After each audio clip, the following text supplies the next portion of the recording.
Doing a quick video on working on a Kubota hydraulic cylinder.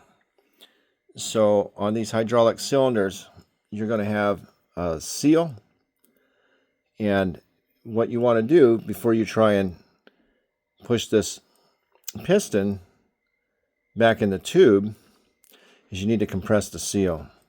Now there are seal compressors made for this job, but if you don't have one, then you're going to have to use a stainless steel hose clamp, and then you want to wrap the assembly with some vinyl electrical tape to protect the seal.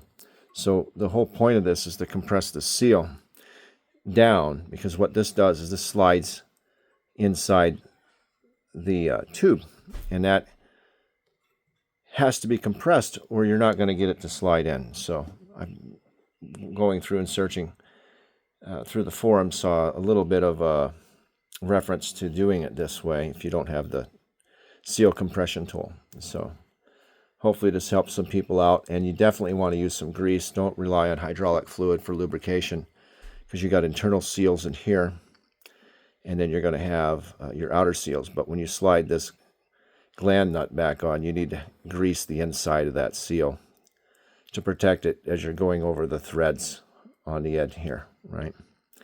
And then just take your time and slide it down. You can use an enlarged socket that'll fit on the face of this right here and tap it over the threads to get it down, and then it should slide around fairly easily, right? Make sure you don't tear up your inner seals. Then you have your outer seals, and then with your piston here, as I just described, you're going to want to do it that way. So hopefully this helps some people out, because we've been fighting with getting this together for a minute. And yeah, got to compress them seals, and then let that clamp sit on that piston over that seal for, I don't know, about 5 minutes or so. And then put some grease on it, right? Grease it up, and slide it down in the tube. And you might need to use a mallet to tap it down into the tube. And then secure your gland nut here with your appropriate tool. Now, if you don't have the appropriate tools for the gland nut, you can use a chain vice grip. So let me show you here what that is. This is a chain vice grip. So what you do to get that gland nut off, don't mind the mess, I haven't had time to clean. So you'd wrap that around that gland nut on the exterior, and then you would tighten it down. So this is pretty helpful. I actually bought this. I'm like, what am I ever going to use this for? And glad I did, because to get these off is what we used until the tools came in, so I could reinstall everything. But it's just kind of nice. So hopefully this helps some people out in dealing with these hydraulic cylinders. This is off of a Kubota. This is the curl cylinder off of a Kubota BX 1500. Great little tractor.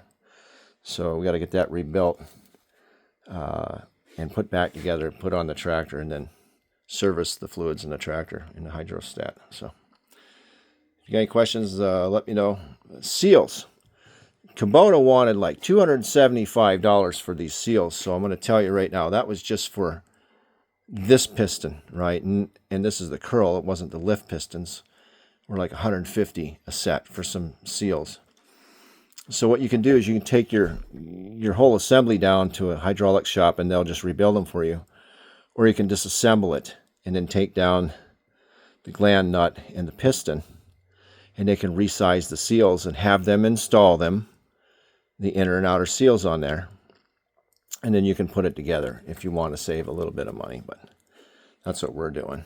A lot cheaper. So I've got, for the cost, for what Kubota wanted was close to $300 just for the seals for this. I got all three cylinders, the seals for all three cylinders, and pistons and gland nuts, and the whole rebuild kit for about the same price. So 3 for the price of seals for 1. Hopefully that helps you out. Over and out.